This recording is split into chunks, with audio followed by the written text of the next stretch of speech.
Bonjour, je m'adresse à ceux qui veulent se former au coaching. Vous ressentez probablement une vocation, un attrait pour le coaching, vous avez une bonne écoute, vous avez le sens du contact humain, vous vous dites que vous aimeriez aider les gens à réussir et vous dites bah oui, pourquoi pas devenir coach, c'est pas bête finalement. Ça laisse peut-être du temps libre, ça permet de prendre du recul dans la vie, ça permet de faire un boulot intéressant, de gagner sa vie avec quelque chose d'utile pour les autres. Et donc, c'est pas moi qui vous découragerai de vous lancer dans ce métier, mais évidemment, pour vous lancer, il faut vous former. Comme je l'ai expliqué à plusieurs reprises dans différents articles, le coaching n'est pas du tout quelque chose de spontané et d'inné.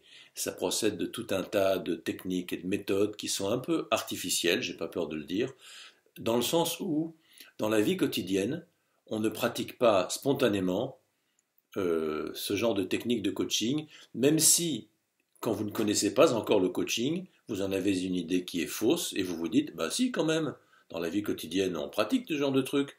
On donne des conseils aux gens, on leur pose des questions, on les écoute, on crée de la valeur pour eux à partir d'une présence attentionnée. Oui, ben ça, c'est pas du coaching. C'est très sympathique tout ça, c'est très efficace dans une certaine mesure, mais le coaching va beaucoup plus loin. Le coaching est une prestation qui est professionnelle, c'est pas juste un petit peu d'écoute, un petit peu de questions, un petit peu de reformulation et le tour est joué. Si c'était ça, ça vaudrait pas grand-chose. Alors peut-être que certains coachs ne font que ça et peut-être ne valent pas grand-chose, je n'en sais rien. En tout cas, ce que on voudrait vous proposer, en vous formant avec nous, c'est de devenir de vrais professionnels du coaching, des, des professionnels sérieux, bien formés, bien compétents. Et pour ça, il faut comprendre une chose qui est fondamentale dans le coaching. Elle est fondamentale et elle est centrale. C'est que le coaching, ça repose sur un phénomène qu'on appelle l'insight. Qu'est-ce que c'est que l'insight? C'est le moment où le client prend conscience des solutions qui sont complètement extérieures à l'espace du problème. C'est le moment où le client dit Eureka, ça y est, j'ai trouvé. Ah ouais, d'accord, je vois comment faire. Je comprends enfin ce qu'on cherchait à me dire et que j'entendais mais que je captais pas ou que ça percolait pas. Là, tout d'un coup, grâce à cet entretien, j'ai pigé un truc, je suis dans une énergie différente et je vois comment procéder au changement euh, que j'ai besoin de faire pour ajuster ma posture, mes comportements différemment, afin que les solutions que je vais mettre en œuvre puissent enfin réussir. Alors, l'insight est un phénomène qui est absolument central dans le coaching. Donc tout le coaching vise à faire basculer le client de l'espace problème à l'espace solution. Comment est-ce que on va savoir provoquer cet insight chez le client?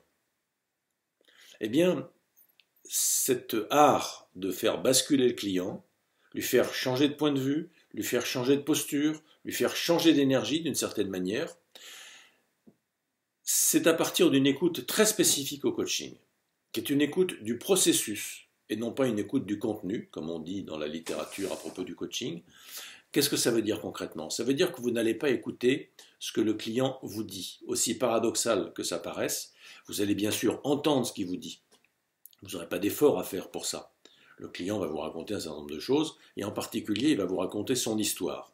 Son histoire à propos du problème. Il va vous dire de quoi il souffre, qu'est-ce qui ne va pas, pourquoi ça ne va pas, comment c'est pénible, etc., etc. Et quand vous allez écouter ça, vous allez écouter la manière dont il raconte son histoire. Et dans la manière dont il raconte son histoire, vous allez entendre la manière dont il s'enferme tout seul à l'extérieur des solutions qu'il recherche. Comment il se tient lui-même à distance des solutions qu'il a besoin de mettre en œuvre pour sortir de l'espace problème. C'est une écoute très particulière. Dit comme ça paraît peut-être simple ou ça paraît peut-être compliqué, je ne m'en rends pas bien compte.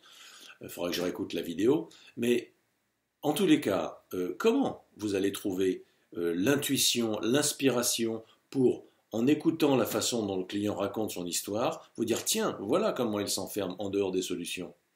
Et comment vous allez trouver la posture, l'attitude, les questions, la reformulation, le feedback, qui va lui permettre de toucher le point de conscience où il se dit « Ah ouais, ça y est, je pige.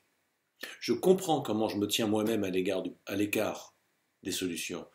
Qu'est-ce qui fait que je me trouve dans ce problème-là? Qu'est-ce qui fait dans mon comportement que je me trouve face à cette situation dans mon entreprise, avec mon équipe, avec mes partenaires, avec qui vous voudrez? Qu'est-ce qui fait que cette résolution que j'ai prise, j'arrive pas à la tenir? Qu'est-ce qui fait en moi que j'arrive pas à tenir les résolutions que je prends? Qu'est-ce qui fait en moi que j'ai pas confiance en moi? Qu'est-ce qui fait en moi que je suis stressé? Qu'est-ce qui fait en moi que, etc., etc. Vous allez aider votre client à prendre conscience de comment il se débrouille avec beaucoup d'agilité, beaucoup d'intelligence, comment il réussit à se mettre lui-même en échec. Qu'est-ce qui va vous donner cette intuition, cette inspiration? Qu'est-ce qui va vous donner la capacité à trouver le déclic et à le provoquer en formulant bien? Mais il ne suffit pas d'être intuitif, il faut encore formuler en professionnel. Et ce n'est pas par des conseils ou par du rentre-dedans, en lui donnant un grand coup de poing dans le ventre qu'il va comprendre quoi que ce soit. C'est en l'accompagnant avec le cœur, avec une présence chaleureuse, mais en même temps une précision chirurgicale dans votre écoute et dans ce que vous renvoyez. Et à un moment donné, ça provoque le déclic. Alors comment on fait ça? Comment on fait ça? Je ne vais pas vous l'expliquer en 30 secondes dans une vidéo. Il y a une méthode pour ça, il y a des techniques pour ça, mais surtout, il faut beaucoup s'entraîner. Alors une formation au coaching individuel, ça doit vous permettre, de comprendre ça. Si vous voulez, du coaching, c'est pas juste poser des questions, faire des reformulations, faire des feedbacks, et voilà, le tour est joué. Ça, c'est rien du tout, les amis. C'est rien du tout. C'est l'art de la conversation mondaine, si vous voulez. Une conversation mondaine avec une certaine qualité, une certaine profondeur, une certaine empathie. C'est sympa, si vous voulez. Ça fait de vous un type chouette, une fille qui est intelligente et qui est sympathique. Mais ça ne fait pas de vous un coach professionnel. Pour être un coach professionnel, il faut maîtriser cet art de l'impertinence, c'est-à-dire de faire sortir le client du champ de sa pertinence, pour le faire entrer dans une zone de relatif inconfort pour lui, une zone d'exploration de la nouveauté, pour qu'il découvre des solutions là où il ne les regardait pas, donc il ne risquait pas de les voir. Il s'agit de lui faire changer de regard. J'ai dit tout à l'heure changer de posture, mais pour faire changer de regard et changer de posture, afin d'envisager de nouvelles perspectives, il faut changer d'énergie, il faut changer d'attitude.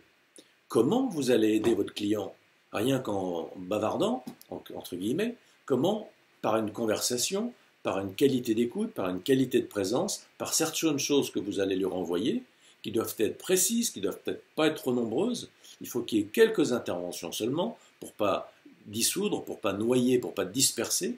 Il faut que vous soyez bien concentré pour offrir dans le centre, en tapant juste dans le mille, si possible, que vous puissiez offrir au client la possibilité qu'il est venu chercher auprès de vous de produire ce retournement, ce renversement de paradigme, comme on dit, qu'il puisse voir la façon dont il pose ses équations, qu'il puisse voir la façon dont il raconte son histoire et comment elle traduit la manière dont il se raconte ses problèmes, dont il crée ses problèmes, lui-même. Et dans cette façon-là, il peut entendre aussi la façon différente dont il pourrait s'y prendre pour justement ne pas créer les problèmes dont il souffre. Comment il pourrait faire autrement? Comment faire autrement? C'est probablement en envisageant les choses d'une façon complètement différente.